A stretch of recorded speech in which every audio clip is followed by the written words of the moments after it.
Hello! Budismo fala sobre desapego. E como é que é isso quando se refere ao amor? Desce a vinheta aí, brother.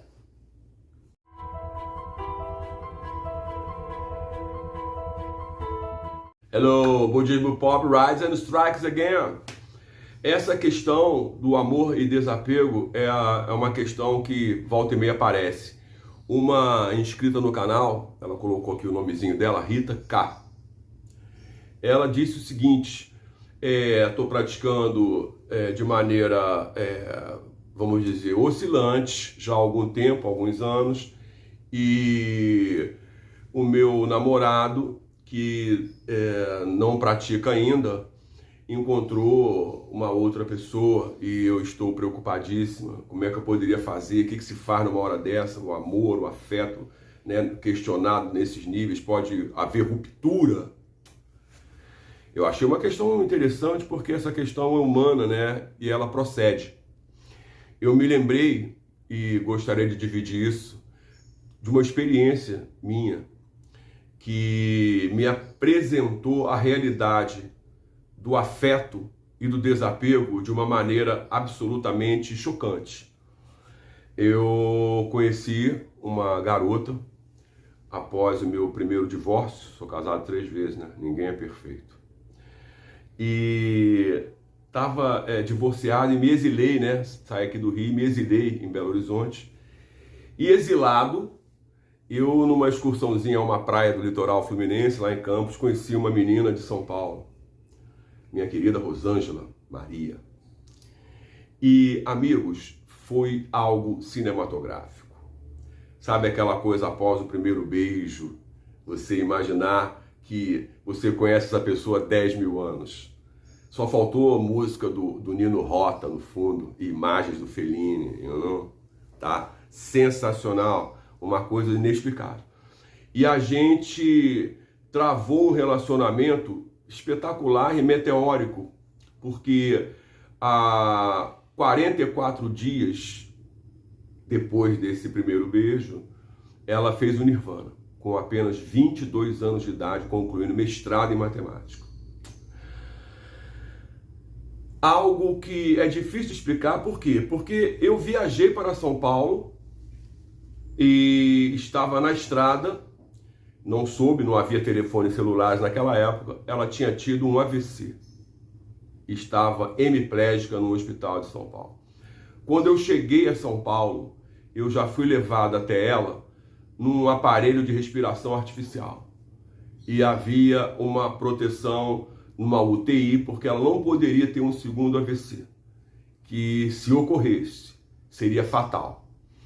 Por outro lado, os exames demonstraram que quando aconteceu o segundo AVC, algo meio que pré-determinado, porque ela tinha 2 falhas numa veia do cérebro e uma vez que a primeira falhou, a segunda também falhou e ela nirvanizou.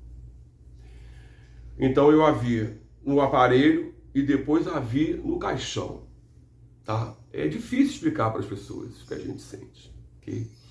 Mas quando eu a vi no caixão, eu refleti sobre algo que, sabe, mudou para sempre a minha vida. Primeiro, a bobagem que é o ciúme.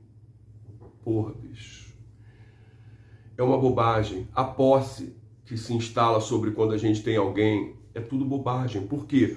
Porque olhando para ela, eu fiquei pensando o seguinte: seria tão melhor se ela tivesse voltado pro antigo namoradinho dela de Brasília e me deixado na mão aqui, me dado um bolo.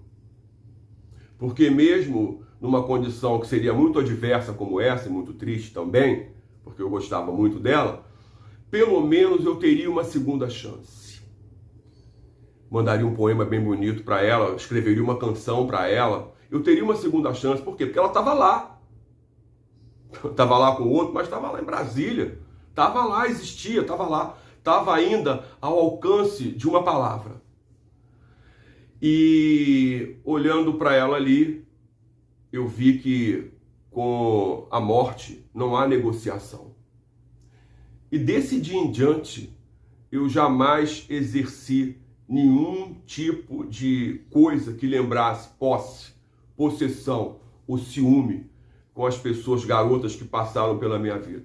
As mulheres que foram passando pela minha vida encontraram um sujeito inteiramente novo depois desse episódio. Por quê? Porque a vida não pode ser contida em lugar nenhum, ela sempre dá um jeito. E quando você compreende isso, você fica muito mais propenso a procurar dialogar e compreender. No caso da minha amiga, o que ela pode fazer? Ora, se o namorado dela, minha querida Rita, está interessado em outra pessoa, o que ela pode fazer? Ora, oferecer a ele a oportunidade de conhecer essa outra pessoa. Porque não há mais nada a fazer. Já existe uma outra pessoa. Ao passo que se isso ficasse oculto, ou se fosse feito às costas, já seria muito pior, porque aí seria desleal e tudo. Né? Ora, onde há lealdade, então, existe margem para que as coisas se deem.